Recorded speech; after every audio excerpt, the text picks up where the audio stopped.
All right. Hope everybody had a good day yesterday. It looked like everything went pretty smoothly. Okay, as far as the Chromebooks and the video and then getting that assignment taken care of. Okay. All right. If you have any questions on that, just let me know. We are going to continue conics today with hyperbolas. And actually, I'm pretty hopeful that we should go ahead and get this done within a couple of days. Definitely done by Thursday so that we can start parametrics by the end. And really, it's almost going to be a race to the end to see how far we're able to get in the year. We still have parametrics and what's happening next week. That's when star testing starts up again. Okay, so we're going to be testing, Tuesday, Wednesday, Thursday. There's going to be late start days, all that good stuff happening. So I'll be letting you guys know the schedule as soon as I'm able to get it. But that will definitely slow us down after parametrics. We got to talk about polar equations. So really beyond this week, we've only got one additional school week left where we can pretty much wrap things up, because the last week, of course, in 4 weeks is going to be pretty much review and finals. Okay, might have to take a district assessment. I'm still kind of hoping we don't have to. Maybe. We'll see how that turns out in a couple of weeks. But the only thing happening this week beyond the lessons, on Thursday, you're going to have your next quiz. What will it cover? Okay, what homework did we just turn in? Ellipses. Okay, so you got a couple of ellipse problems on there. So you want to be looking ahead to that. That'll be in 2 days. And if you have any questions, let me know. Let's talk about some hyperbolas. Okay, now we already took Thursday of last week to go ahead and get all the definitions and the diagrams filled in, all that good stuff. So I'm just going to go ahead and get right to the definition. Now, hyperbola is the set of all points in a plane whose distances from two fixed points in the plane have a constant difference. Now, except for one word, this definition is going to be virtually identical to ellipses. Remember, ellipses is based on the sum of the distances from a graph to your focal points. So hyperbolas are based on subtraction. Okay, we're taking the difference of those distances. So let's kind of look at this real fast. I know we got some diagrams, but we haven't actually had the opportunity to talk about this. Now, there's always going to be two axes when it comes to hyperbolas, and we refer to them as the transverse and the conjugate. The transverse is going to be the more important of the two. In fact, it's going to be the axis that intersects your two branches, what look to be parabolas. Okay, so let's say we want to diagram a hyperbola that opens horizontally. So that means this would be my transverse axis. Okay, that means the other one would be my conjugate axis.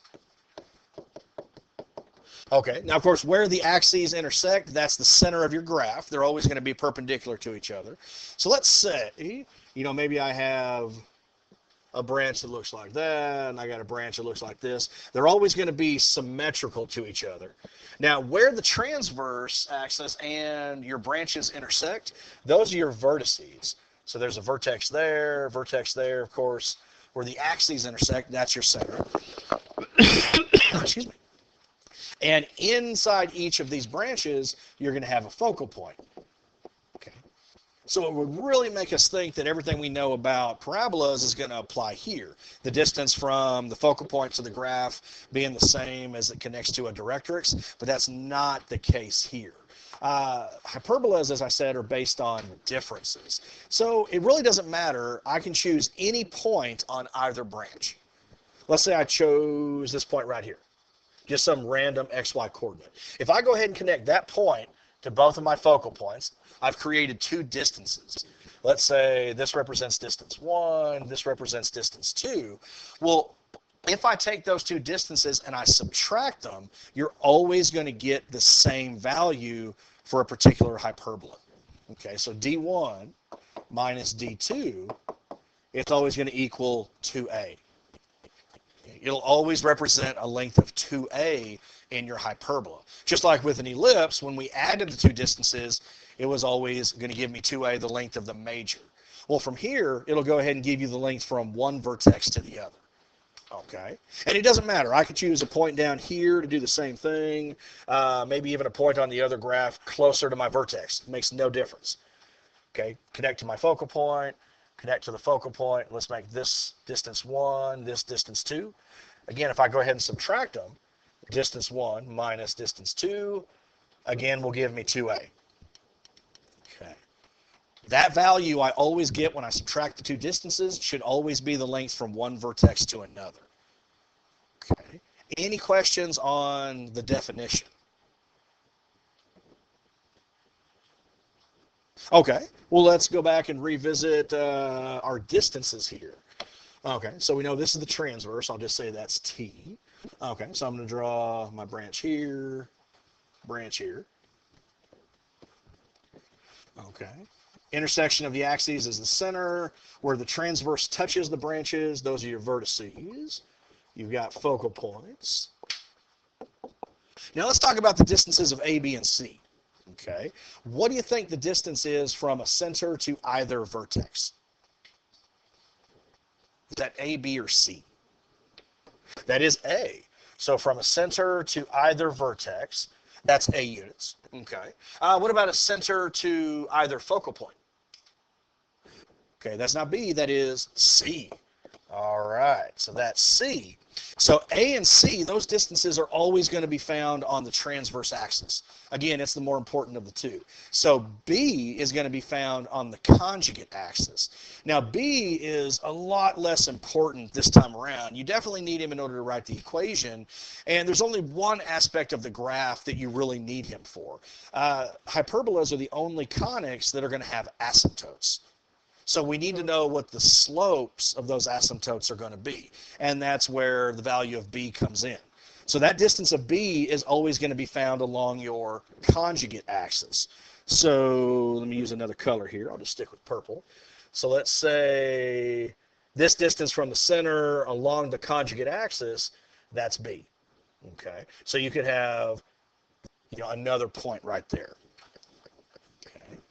Now, some resources go ahead and refer to those as co-vertices, the endpoints of the conjugate axis. I mean, they really don't have a set name, but those are just kind of used to kind of help you realize, what it is we're talking about.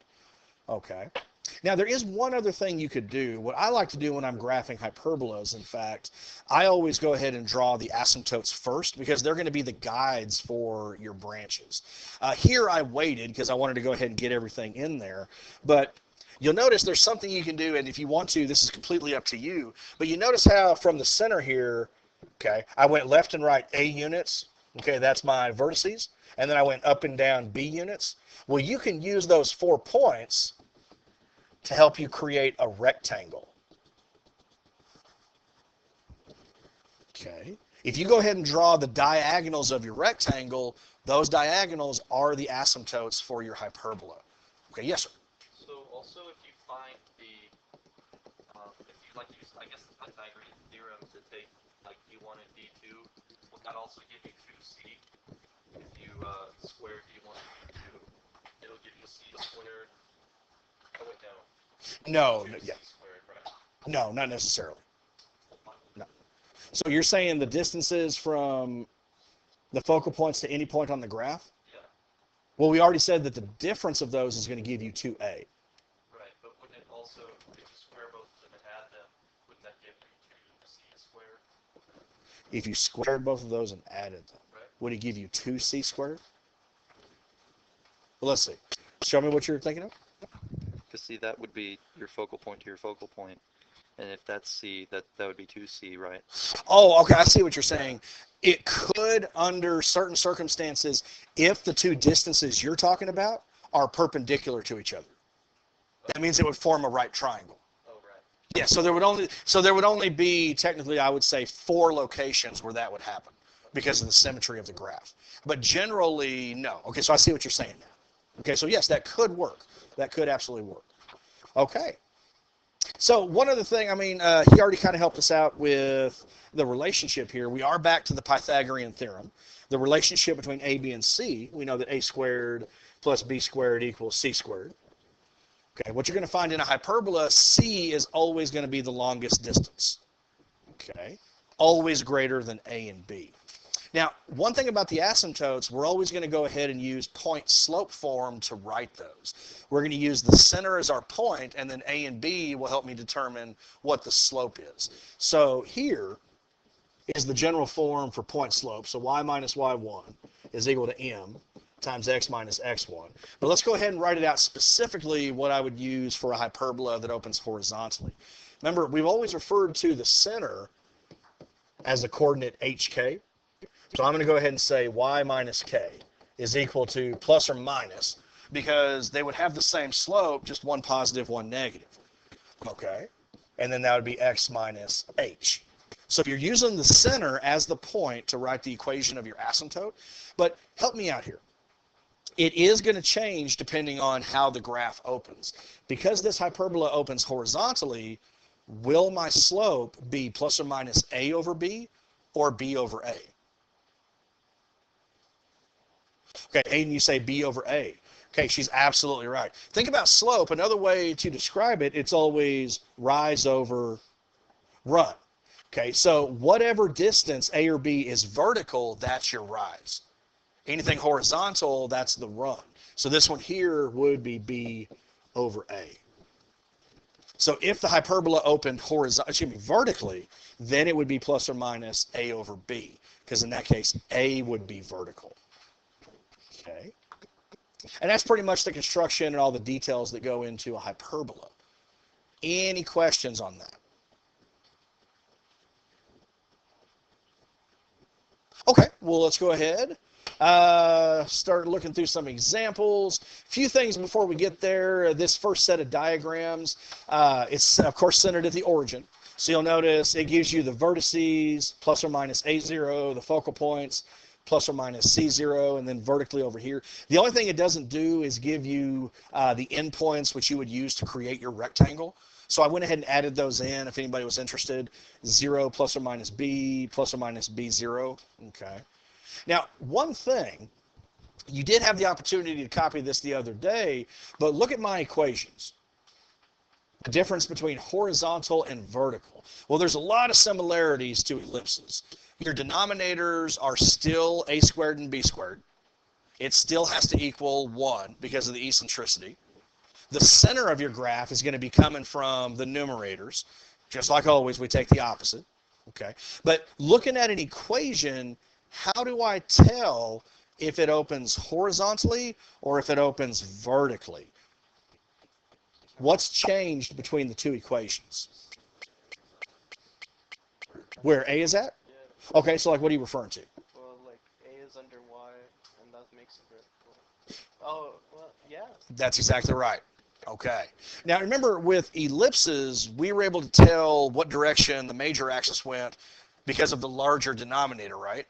We can't do that anymore. I mean, a squared could be larger than b squared, but it's also very possible for a hyperbola that b squared could be larger than a squared. So we can't decide the orientation based on the size of the denominator. What you want to do is look at which variable is positive. If x is positive, then it's going to open horizontally. If y is the positive variable, then it's going to open vertically. Because remember, hyperbolas are based on subtraction. So one of the variables has to be subtracted.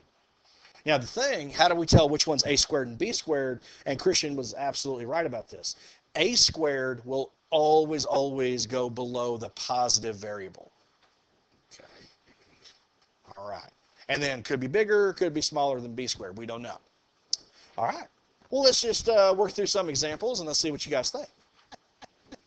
Example 1. Find the vertices and the foci of the hyperbola. Excuse me. So this one's not in standard form. In fact, what would I need to do to put it in that form? There you go. It's just like in the ellipse, yeah. So we want it to equal 1. So I'm going to go ahead and divide through by 144. Okay. Again, these first problems are going to be, really nice to us. Both 9 and 16 are factors of 144. Okay. So how many times will 9 divided at 144? 16, okay. So this would be, and you can even go ahead and include the zeros if you want to. So I'll go ahead and say x minus 0 squared over 16, because 9 1/44 is 1/16. And then minus y minus 0 squared over 9 is equal to 1. Okay. So based on what we just discussed, okay, let's see. Who haven't I talked to in a long time? How about Susie? Would you say this graph opens horizontally or vertically?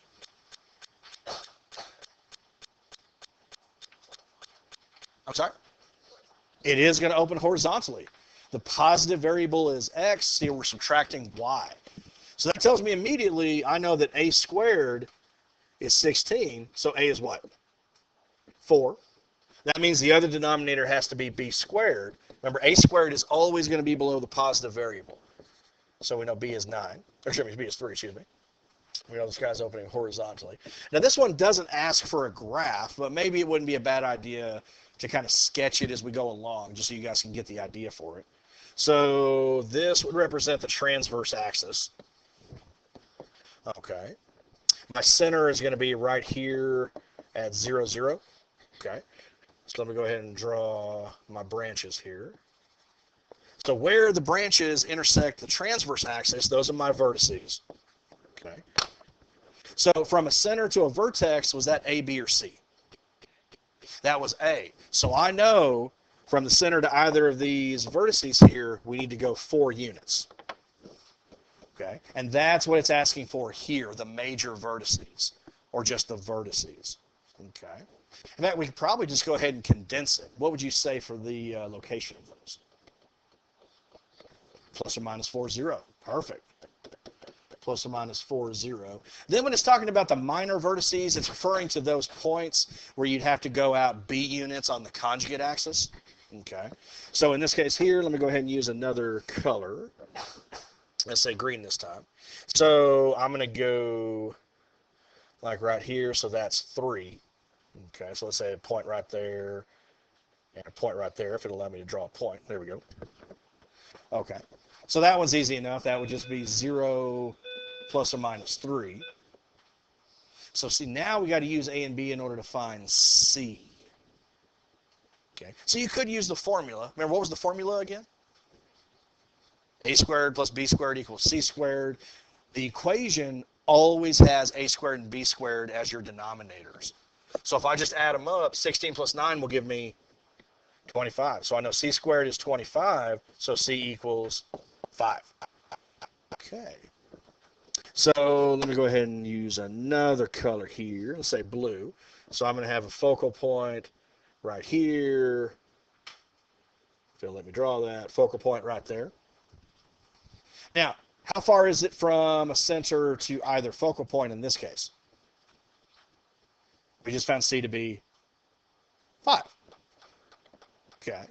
So we can go ahead and say plus or minus 5, 0. Now, that's all it wanted for this particular problem, but let's go ahead and practice writing the asymptotes, because I think the more practice you get, the easier it'll be for you. Let me write the general form. So y minus k is equal to plus or minus, and then we have x minus h. But I'm always forgetting, is this a over b or b over a? Which one's vertical? Is it a or b? So a is vertical? Which one is the vertical distance, a or b? Oh, on this one? Yes. B. B, okay. So that means it's got to be b over a. And again, there's a couple of ways you could go ahead and write that. If you like to include the zeros, you could say y minus 0 is equal to plus or minus b over a would be 3/4. X minus 0. Or you could simply write it as y equals plus or minus 3/4 x. Okay. And that makes sense from our graph. From the center, if I did go up 3 and write 4, that's going to be a point on the asymptote. Hello, Conan.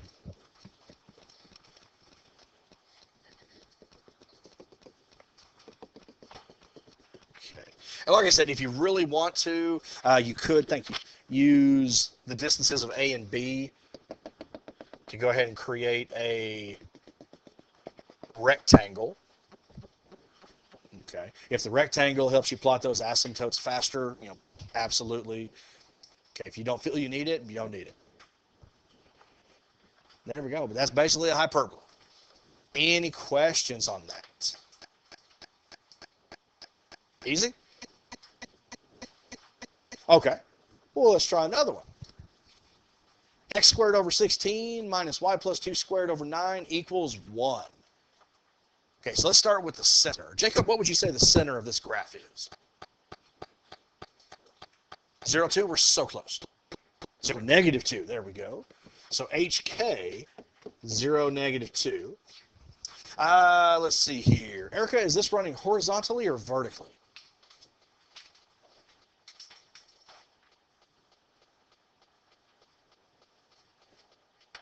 And let me ask you this then. Which variable is positive, x or y?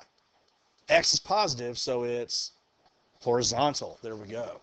That means for A, we're going to be going left and right. Same for C, but B would have to be vertical because the conjugate axis is going to be vertical again. And which one is it, a squared or b squared, is always below the positive variable? It's always a squared. So if a squared equals 16, a is what? 4. So that means b should be 3. So again, it's a 3, 4, 5 right triangle. I like this resource. It's just that I wish they kind of varied it up a little bit instead of using 3, 4, 5 all the time. But what are you going to do? Okay. All right. So let's go ahead and start to plot this guy. 0, negative 2, that's my center. So let's go ahead and get the vertices here.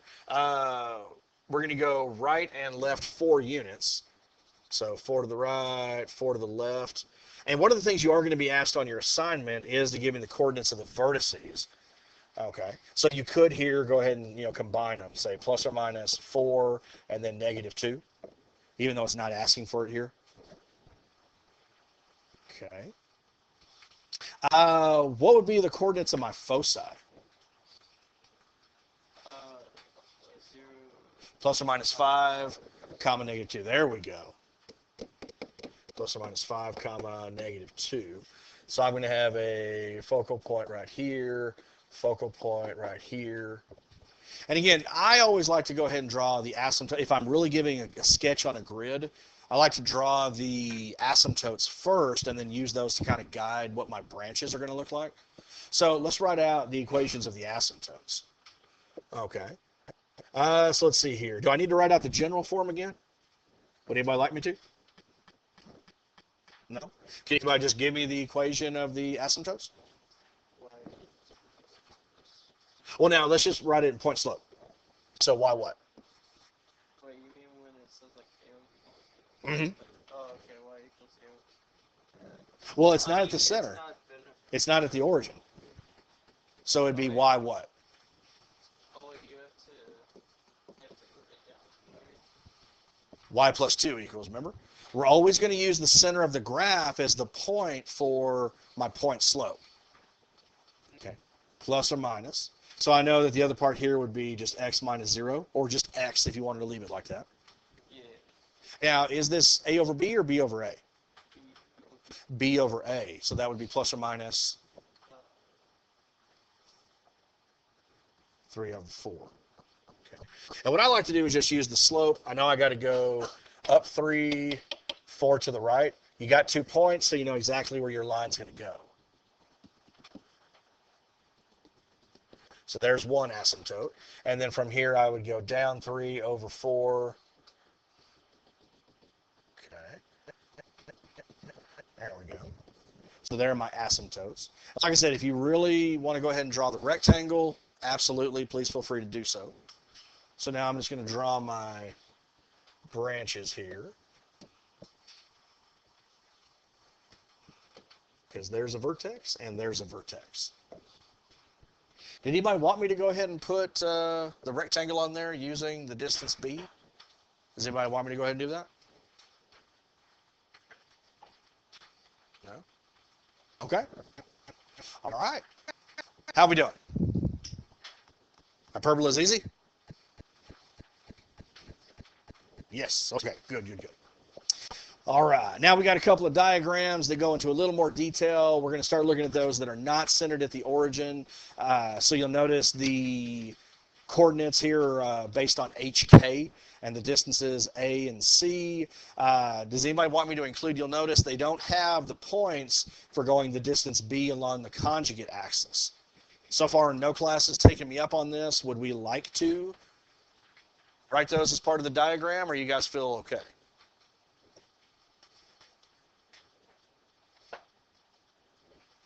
I'll take your silence as I know them. Okay, then let's move on. Information here, if it's not located at the origin, same thing. Whatever variable is positive determines what direction it's going to open. A squared is always below the positive variable. Okay, so let's try this one. Our first one where we're working backwards, so it provides me a graph, and we just want to go ahead and get the equation and find all the information. So let's start with the center. Miriam, can you help me out with that? What's the center of this hyperbola? 2, 1. Okay. The center is an extremely important point for the hyperbola. Both asymptotes and both axes are always going to intersect in that single point. Okay. So let's go ahead and start to set up the framework for the equation. I know I'm going to have two fractions. Has to equal 1. I'm subtracting them. Okay. Now, since we already know that the center is at 2, 1, I can go ahead and start to plug this in. My only question is, which variable is going to be positive? Is it x or y?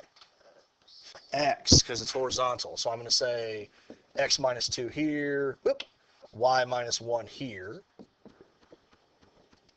And you need the same information that you did for an ellipse that you do for a hyperbola in order to write the equation.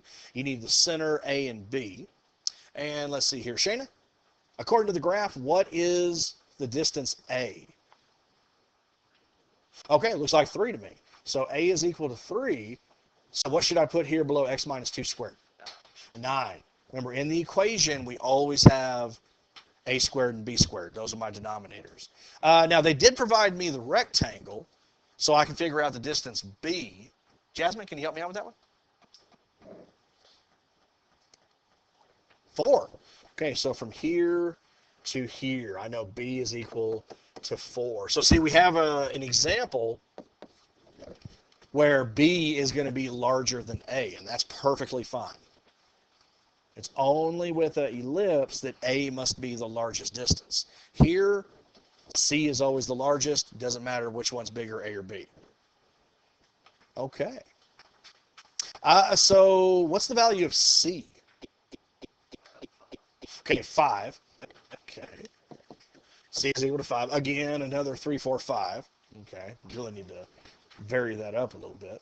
But that means that 5 right of the center, there would be a focal point right here, 5 left. There would be a focal point right there. So what are the coordinates of those two locations? My focal points? Well, if it was at the center, yes. Well, these we can't combine. So I heard a negative 3, 1. And then the other one would be 7, 1. Those are the coordinates of the two focal points. Okay. Would anybody like me to write out the general form of the asymptotes? Or can we just go straight to the equation? Straight to the equation? What would that be?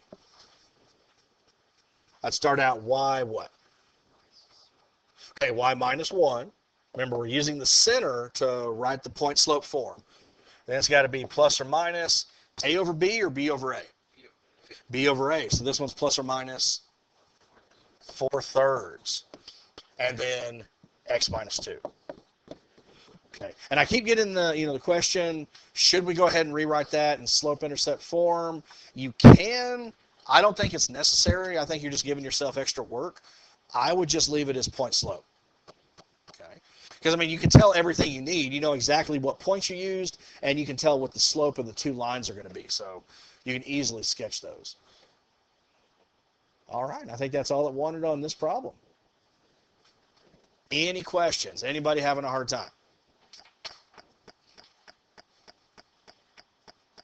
Okay. All right, well, we have one last problem for today.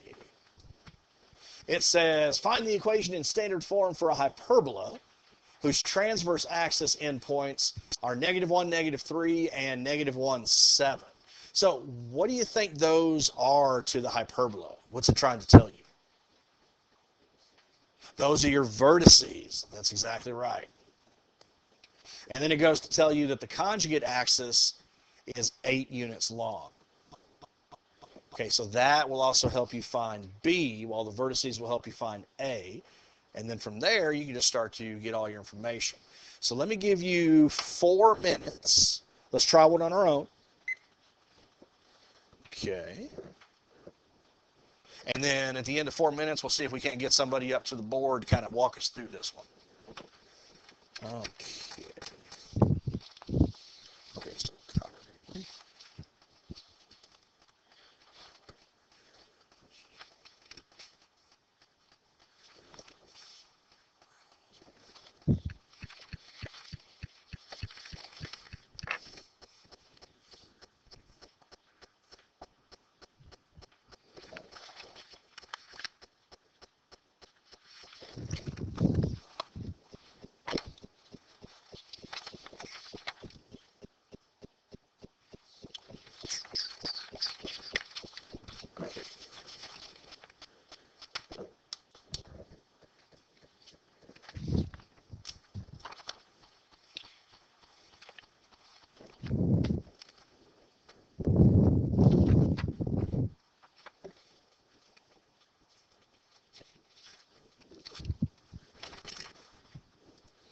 Okay, while you guys are doing that, I wonder if it would let me.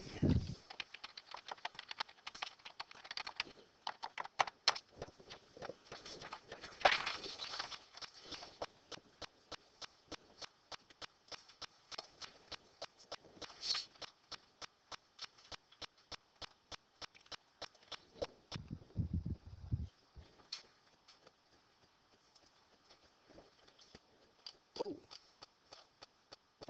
that's weird. Hey, does anybody know Xavier? Did he leave? Is he no longer on the roll? Really? Huh. Okay. Well, I hope everything's okay. Okay.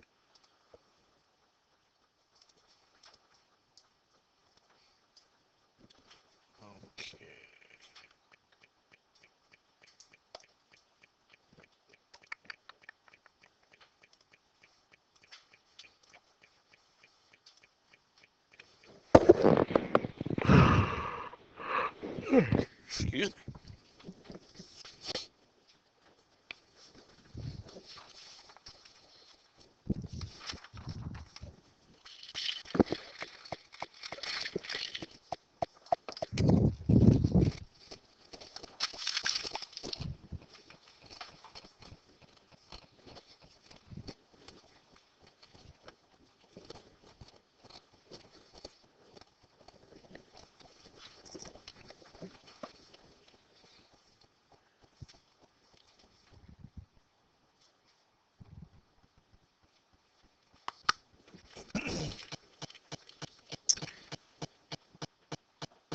Okay, I'm showing 50 seconds left.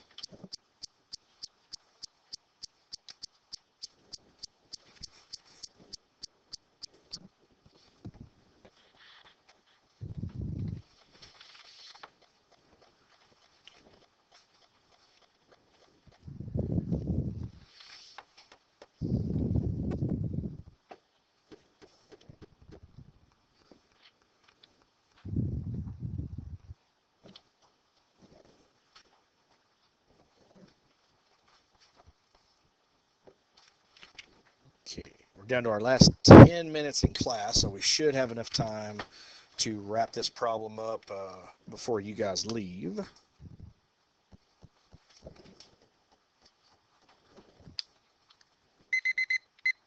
Okay, you may not be done, and that's okay, but is there any person out there who would like to volunteer? Okay. All right. Dylan volunteers so much, and you're sure there's nobody sitting over to the side like, I want to do it too. Okay. All right. Thank you, sir. Okay. So what direction would this hyperbola open? Horizontally or vertically? Okay, so it's our first one that's vertical. There you go. He didn't say anything, but he raised his hand high. Okay, so -1, -3. So there are the vertices. So the midpoint between the two will be the center. Okay. So he says A is equal to 5 based on that, which is correct.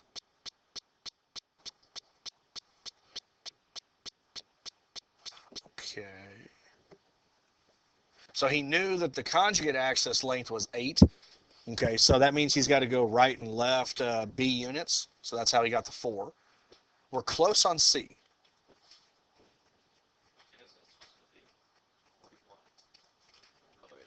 There we go. A squared plus B squared will give me C squared, so we're looking for the square root of 41. Good. Did anybody happen to accidentally just think it was a 3 again? That happened to several other students in the other classes. They saw 5 and 4 and just automatically put 3. So nobody in here did that? Good. Very good. Okay, because it's vertical, that means y has got to be our positive variable. And a squared must go below the positive variable. Very good. So y minus 2, x plus 1 squared, 16. It's got to equal 1. Perfect. So -1,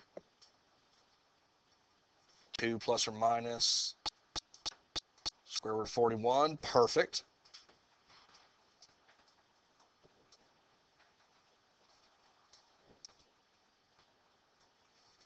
Okay. So he's labeling the foci there. So square root of 41 is about 6.4. Okay. So he just went up and down 6.4. Now we're getting the asymptotes. Y minus 2 equals... Is this one A over B or B over A?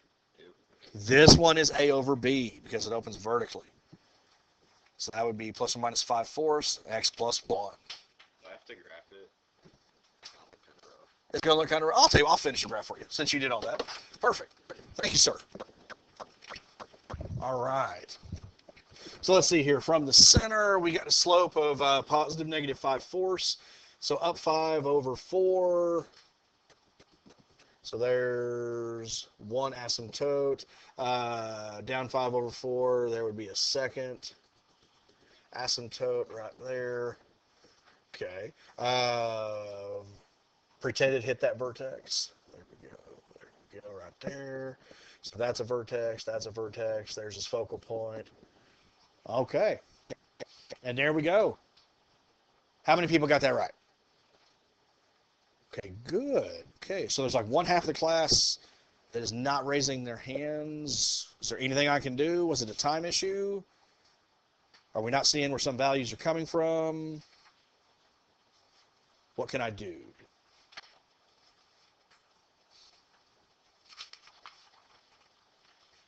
Good feedback. Good feedback. Okay. Anything else?